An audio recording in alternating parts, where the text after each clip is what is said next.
Hari ini mari kita mempelajari firman Tuhan dengan judul Hari Raya Hasil Pertama dan Harapan akan Kebangkitan. Karena hari ini adalah Hari Raya Kebangkitan, kita perlu mengetahui asal mula hari raya ini. Dan juga kita perlu mengetahui acara apa yang sudah dilakukan pada Hari Raya Hasil Pertama di zaman Perjanjian Lama. Jadi kita bisa mengetahui alasan kenapa Yesus sudah bangkit pada hari Minggu. Dan nubuat apakah dari Perjanjian Lama telah digenapi melalui kebangkitan Yesus.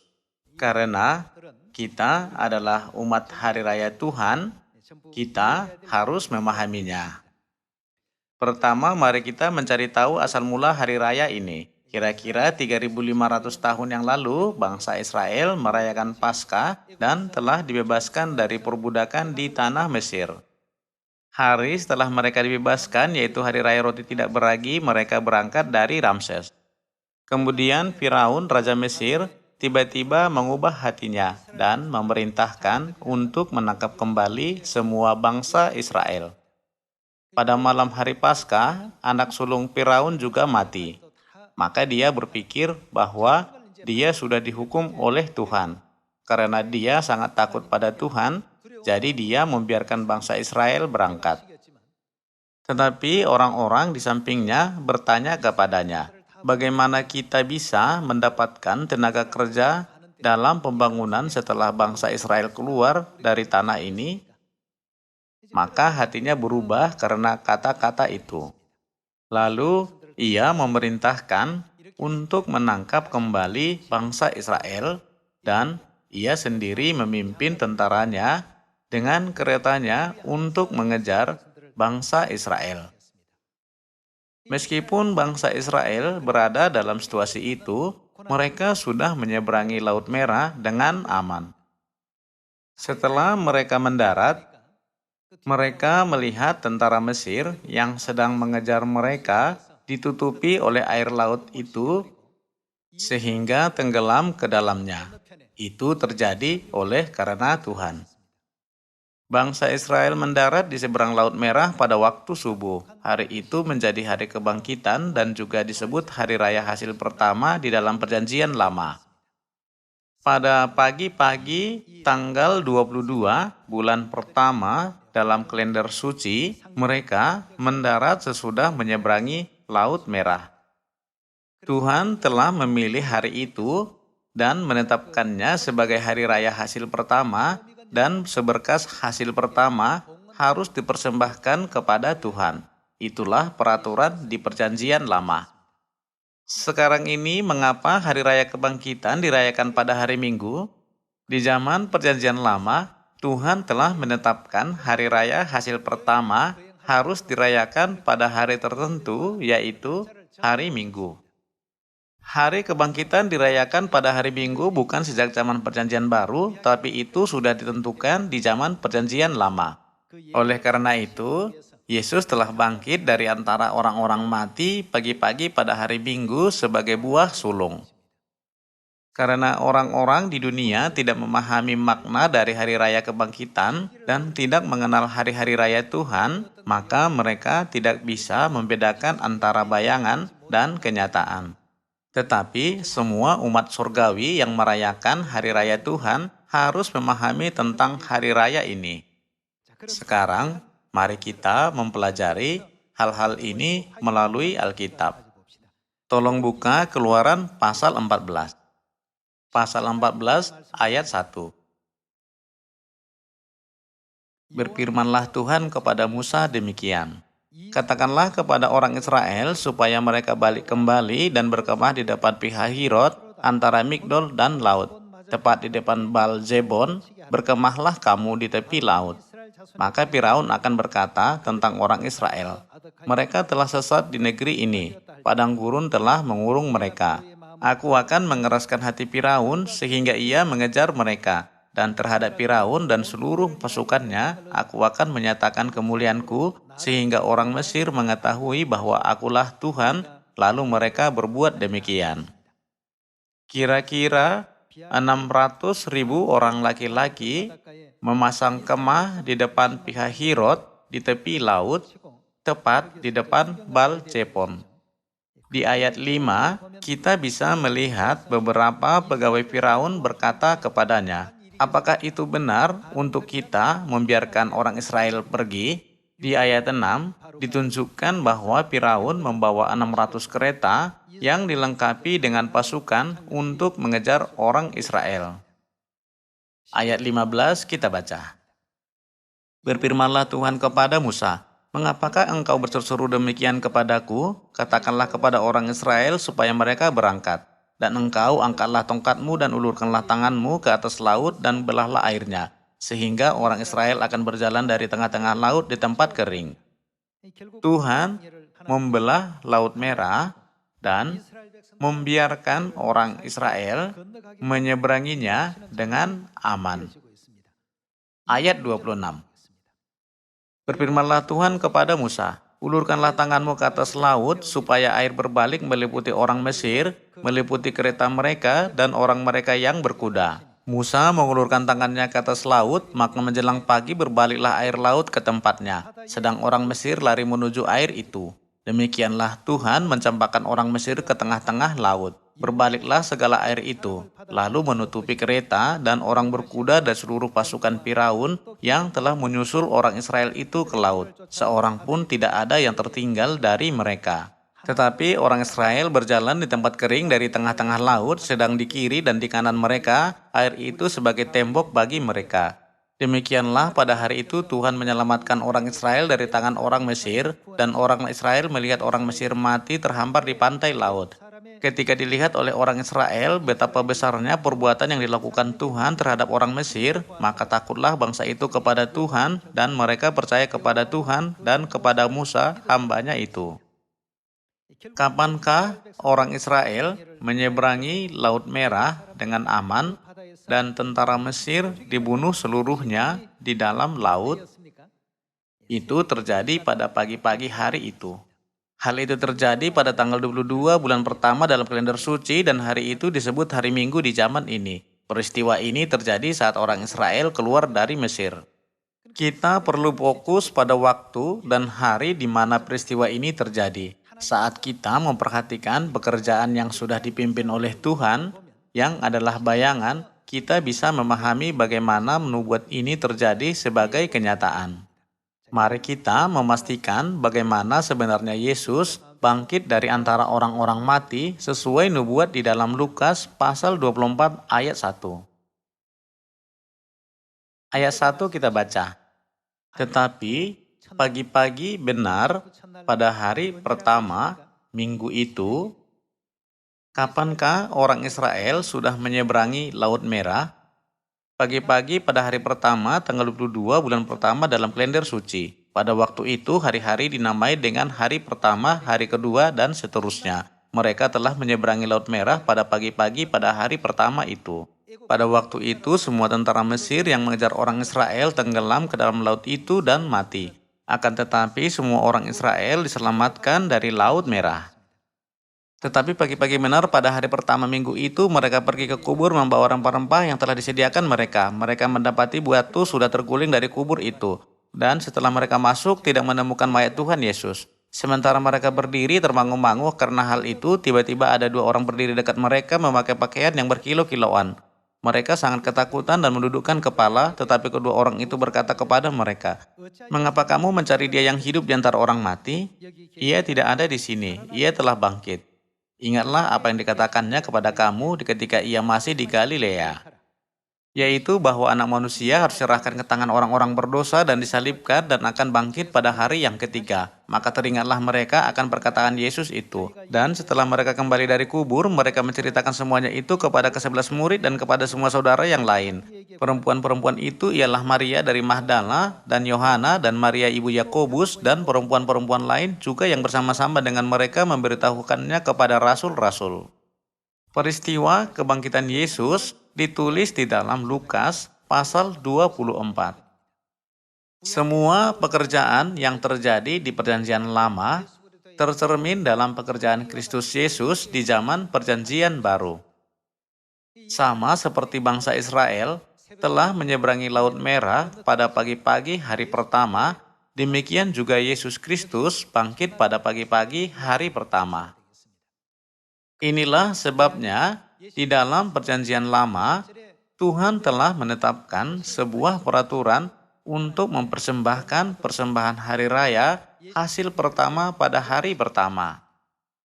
Sekarang, mari kita melihat acara hari raya di dalam Perjanjian Lama dan di dalam Perjanjian Baru supaya kita bisa mengerti kebangkitan Yesus dari antara orang-orang mati. Mari kita baca Imamat pasal 23 ayat 9. Pasal 23 ayat 9.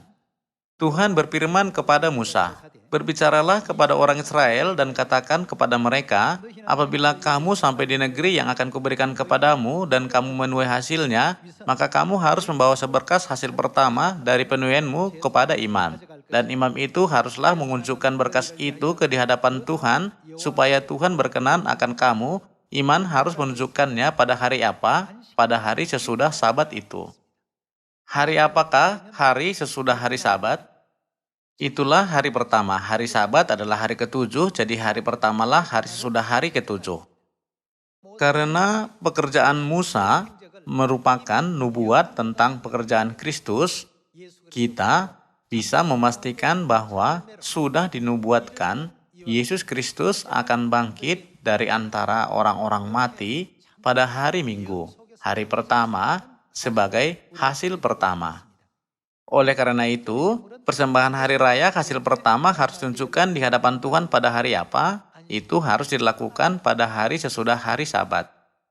Harinya sudah ditetapkan seperti itu. Hal ini tidak terjadi sembarangan di zaman Perjanjian Baru, tetapi sudah ditetapkan bahkan di zaman Perjanjian Lama.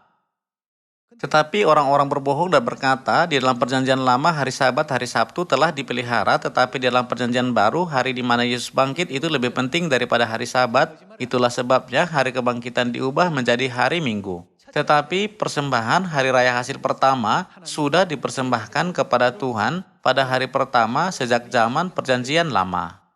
Hari raya hasil pertama adalah hari kebangkitan pada waktu Perjanjian Baru. Hari kebangkitan selalu dirayakan pada hari Minggu, hari sesudah hari Sabat. Dari zaman Musa 3.500 tahun yang lalu hingga zaman Yesus. Ayat 12. Pada hari kamu menunjukkan berkas itu, kamu harus mempersembahkan seekor domba berumur setahun yang tidak bercela sebagai korban bakaran bagi Tuhan.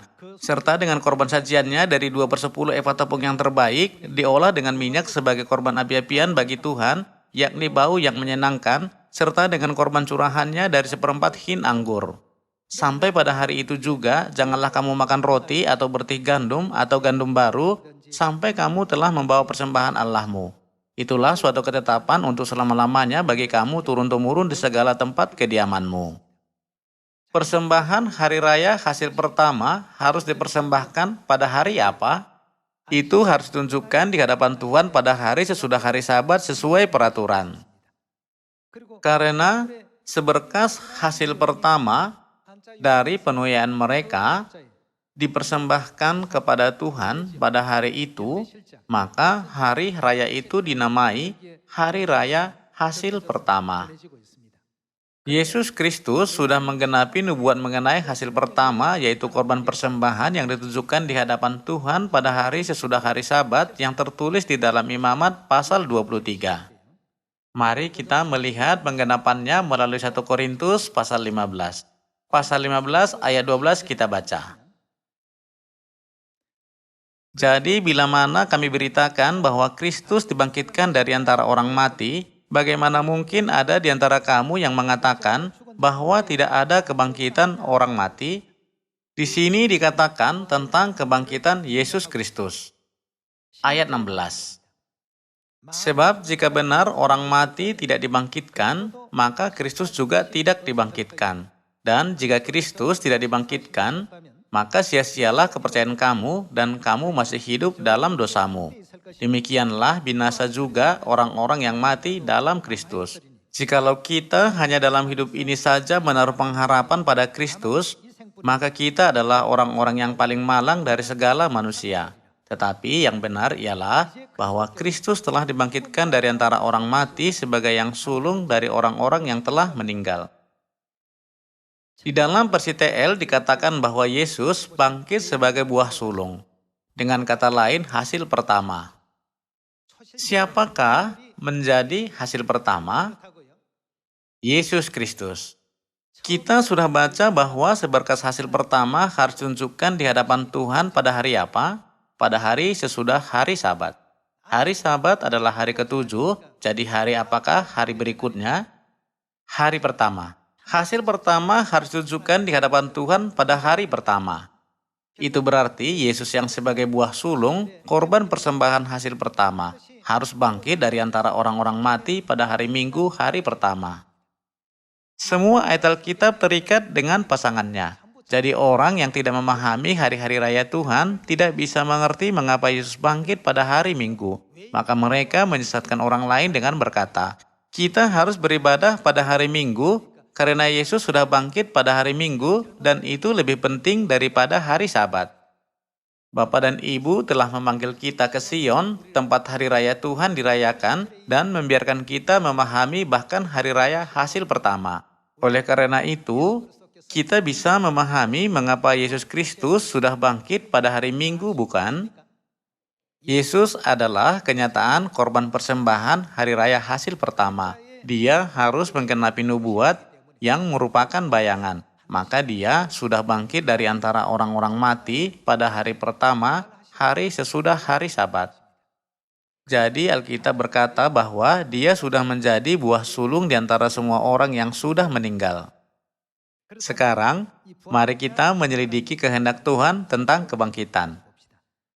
Mari kita baca 1 Korintus pasal 15 ayat 50. Saudara-saudara, inilah yang hendak kukatakan kepadamu, yaitu bahwa daging dan darah tidak mendapat bagian dalam kerajaan Allah, dan bahwa yang binasa tidak mendapat bagian dalam apa yang tidak binasa. Sesungguhnya aku menyatakan kepadamu suatu rahasia. Kita tidak akan mati semuanya, tetapi kita semuanya akan diubah dalam sekejap mata pada waktu bunyi napiri yang terakhir. Sebab napiri akan berbunyi dan orang-orang mati akan dibangkitkan dalam keadaan yang tidak dapat binasa, dan kita semua akan diubah. Ini adalah waktu yang sudah dipersiapkan Tuhan bagi kita. Orang-orang yang telah mati di dalam Kristus akan bangkit dan memakai pakaian kudus rohani, dan kita yang masih hidup juga akan diubah dan memakai pakaian kudus rohani. Kemudian kita dan mereka semua akan masuk ke dalam kerajaan sorga dan hidup untuk selama-lamanya. Inilah pengharapan yang dimiliki orang-orang kudus dari gereja Tuhan awal. Sekarang, kita juga mempunyai harapan yang sama. Tentu saja ada dua jenis kebangkitan bagi orang benar dan kebangkitan bagi orang jahat. Kita harus mengalami kebangkitan bagi orang benar, bukan? Mari kita lihat tentang ini melalui 1 Tesalonika pasal 4. Ayat 13 kita baca. Selanjutnya kami tidak mau, saudara-saudara, bahwa kamu tidak mengetahui tentang mereka yang meninggal, supaya kamu jangan berduka cita seperti orang-orang lain yang tidak mempunyai pengharapan. Karena jikalau kita percaya bahwa Yesus telah mati dan bangkit, maka kita percaya juga bahwa mereka yang telah meninggal dalam Yesus akan dikumpulkan Allah bersama-sama dengan Dia. Ini kami katakan kepadamu dengan firman Tuhan. Kita yang hidup, yang masih tinggal sampai kedatangan Tuhan, sekali-kali tidak akan mendahului mereka yang telah meninggal. Sebab pada waktu tanda diberi, yaitu pada waktu penghulu malaikat berseru dan sangkakala Allah berbunyi, maka Tuhan sendiri akan turun dari sorga, dan mereka yang mati dalam Kristus akan lebih dahulu bangkit. Sesudah itu, kita yang hidup, yang masih tinggal, akan diangkat bersama-sama dengan mereka dalam awan menyongsong Tuhan di angkasa. Demikianlah kita akan selama-lamanya bersama-sama dengan Tuhan. Karena itu, hiburkanlah seorang akan yang lain dengan perkataan-perkataan ini. Hari yang mulia ini pasti akan tiba, bukan? Ketika Tuhan datang untuk membawa kita, anak-anaknya, semua orang yang menerima Kristus yang masih hidup akan diubah. Dan semua orang yang mati di dalam Dia akan dibangkitkan dengan tubuh yang kudus. Oleh karena itu, kebangkitan adalah salah satu harapan yang sangat penting bagi kita yang percaya. Orang-orang di dunia berpikir bahwa segalanya akan berakhir sesudah mereka mati. Tetapi apakah dunia rohani akan berakhir? Ketika kita mati, ada permulaan lain bagi kita. Tetapi orang-orang yang akan mengalami kebangkitan bagi orang jahat menghadapi kesakitan untuk selamanya di neraka di saat itu. Dituliskan juga bahwa orang yang mengalami bagian dalam kebangkitan orang benar akan hidup di kerajaan sorga bersama dengan Kristus untuk selamanya, bukan? Jadi, kita semua harus menuruti firman Tuhan dan memuliakan Tuhan selama kita hidup dengan saleh dan kudus dalam masa hidup kita ini. Sekarang, mari kita melihat beberapa peristiwa yang telah terjadi pada hari kebangkitan di dalam Perjanjian Baru. Mari kita baca Lukas pasal 24 ayat 13. Lukas pasal 24 ayat 13. Pada hari itu juga, hari itu adalah hari di mana Yesus Kristus dibangkitkan. Pada hari itu juga dua orang murid-murid Yesus pergi ke sebuah kampung bernama Emmaus yang terletak kira-kira 7 mil jauhnya dari Yerusalem. Dan mereka bercakap-cakap tentang segala sesuatu yang telah terjadi. Ketika mereka sedang bercakap-cakap dan bertukar pikiran, datanglah Yesus sendiri mendekati mereka lalu berjalan bersama-sama dengan mereka. Tetapi ada sesuatu yang menghalangi mata mereka sehingga mereka tidak mengenal Dia. Pada hari Yesus dibangkitkan, terjadilah banyak kejadian yang hebat.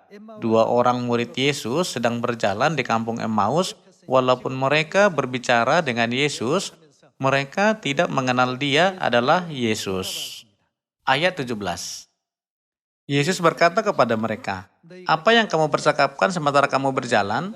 Maka berhentilah mereka dengan muka muram. Seorang dari mereka, namanya Kleopas, menjawabnya, "Adakah engkau satu-satunya orang asing di Yerusalem yang tidak tahu apa yang terjadi di situ pada hari-hari belakangan ini?" Katanya kepada mereka, "Apakah itu?" Jawab mereka, "Apa yang terjadi dengan Yesus orang Nazaret? Dia adalah seorang nabi yang berkuasa dalam pekerjaan dan perkataan di hadapan Allah dan di hadapan seluruh bangsa kami. Tetapi imam-imam kepala dan pemimpin-pemimpin kami telah menyerahkan dia untuk dihukum mati dan mereka telah menyalibkannya. Padahal kami dahulu mengharapkan bahwa dialah yang datang untuk membebaskan bangsa Israel. Tetapi sementara itu telah lewat 3 hari sejak semuanya itu terjadi. Tetapi beberapa perempuan dari kalangan kami telah mengejutkan kami. Pagi-pagi buta mereka telah pergi ke kubur dan tidak menemukannya. Lalu mereka datang dengan berita bahwa telah kelihatan kepada mereka malaikat-malaikat yang mengatakan bahwa ia hidup. Dan beberapa teman kami telah pergi ke kubur itu dan mendapati bahwa memang benar yang dikatakan perempuan-perempuan itu, tetapi dia tidak mereka lihat.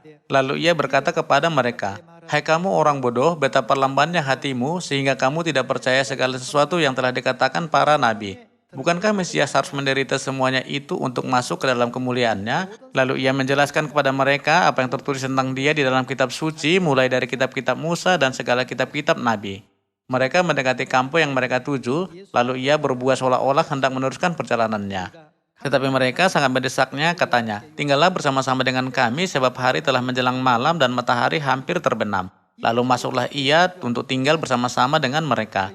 Waktu ia duduk makan dengan mereka, ia mengambil roti, mengucap berkat, lalu memecah-mecahkannya dan memberikannya kepada mereka. Ketika itu terbukalah mata mereka dan mereka pun mengenal dia, tetapi ia lenyap dari tengah-tengah mereka. Pada hari Yesus Kristus bangkit, dia menampakkan diri kepada dua orang murid yang sedang berjalan ke Emmaus. Suatu hal yang ajaib terjadi. Dia memecahkan roti hari kebangkitan dan memberikannya kepada mereka, lalu mata mereka terbuka. Ayat 31. Ketika itu terbukalah mata mereka dan mereka pun mengenal dia, tetapi ia lenyap dari tengah-tengah mereka. Kata mereka seorang kepada yang lain, "Bukankah hati kita berkobar-kobar ketika ia berbicara dengan kita di tengah jalan dan ketika ia menerangkan kitab suci kepada kita?" Lalu bangunlah mereka dan terus kembali ke Yerusalem. Di situ mereka mendapati ke-11 murid itu. Mereka sedang berkumpul bersama-sama dengan teman-teman mereka. Kata mereka itu, "Sesungguhnya Tuhan telah bangkit dan telah menampakkan diri kepada Simon." Hal ini terjadi pada hari kebangkitan 2000 tahun yang lalu. Untuk memulihkan semua kebenaran dari perjanjian baru sesuai dengan ajaran Tuhan yang sudah ada di gereja awal, Bapa telah datang sekali lagi pada zaman ini bersama Ibu. Bapa memberikan roti hari kebangkitan kepada kita seperti yang dilakukannya 2000 tahun yang lalu. Sudah tertulis, ketika Dia memberikan roti itu, terbukalah mata mereka dan mereka mengenal Dia. Hari kebangkitan telah disebut sebagai hari raya hasil pertama di dalam Perjanjian Lama. Di dalam Perjanjian Baru, Yesus Kristus menggenapi nubuat tentang hari raya hasil pertama dengan dibangkitkan dari semua orang yang telah mati dan menjadi buah sulung. Dengan demikian, Ia sudah menjadi korban persembahan hari raya hasil pertama. Kita bisa memahami semua ini melalui ajaran-ajaran dari seluruh Alkitab, baik Perjanjian Lama maupun Perjanjian Baru. Dan juga Perjanjian Lama telah memberi kesaksian bahwa peristiwa tersebut harus terjadi pada hari Minggu, sama seperti hari raya hasil pertama harus dirayakan pada hari Minggu. Itu tidak boleh diperingati pada hari lain. Sudah ditetapkan untuk diperingati pada hari sesudah hari Sabat di dalam Perjanjian Lama. Hari kebangkitan tidak ditetapkan pada waktu Perjanjian Baru, tetapi sudah ada dan terus dirayakan pada hari Minggu di dalam Perjanjian Lama. Sama seperti hari Sabat terus dipelihara sebagai hari raya mingguan pada waktu itu. Hari raya hasil pertama juga dirayakan pada hari Minggu sebagai hari raya tahunan. Itu diteruskan dari 3.500 tahun yang lalu. Tetapi gereja-gereja palsu berbohong untuk membenarkan ibadah hari Minggu. Kita harus mengetahuinya sekarang, bukan? Apa yang akan terjadi jika umat Tuhan tidak mempunyai pengetahuan? Mereka akan binasa, jadi kita harus membiarkan orang-orang mengetahui apakah kebohongan itu. Yesus Kristus sudah menjadi korban persembahan hari raya hasil pertama. Hari itu telah ditetapkan untuk dirayakan pada hari Minggu sejak zaman Musa. Kita perlu memberitahukan bahwa Yesus telah bangkit dari antara semua orang yang telah mati pada hari Minggu oleh karena nubuat itu. Dengan begitu, kita harus membantu orang-orang membuka mata rohani mereka supaya mereka bisa mengenal Bapa Surgawi dan Ibu Surgawi. Bagi orang-orang dunia tidak ada masa depan, tetapi bagi kita ada masa depan yang cemerlang. Kebangkitan orang jahat disediakan bagi mereka, sedangkan kebangkitan orang benar disediakan bagi anggota keluarga Sion. Pada pagi kebangkitan, kita akan bertemu dengan Rasul Paulus dan Petrus yang ingin kita temui. Anda ingin bertemu Rasul Yohanes, bukan? Kita akan bertemu dia juga. Pada waktu itu, Bapa kita akan datang menjemput kita. Jadi mari kita menyongsong dia. Dan kita akan melihat penampilan indah dan mulia Ibu Surgawi yang sebenarnya. Mari kita membayangkan rupa kita yang akan disempurnakan oleh Tuhan. Saya berharap kita akan bersemangat pada tahun ini sambil mengingat berkat yang akan kita terima di sorga, tidak hanya berusaha untuk hal-hal di bumi ini. Kita jangan hanya mengingat bahwa Yesus Kristus telah dibangkitkan di antara orang-orang mati. Tetapi mari kita juga mengingat iman dari semua rasul gereja awal yang mempunyai harapan akan kebangkitan 2000 tahun yang lalu pada hari kebangkitan ini. Saya Muluk Khotbah ini, terima kasih.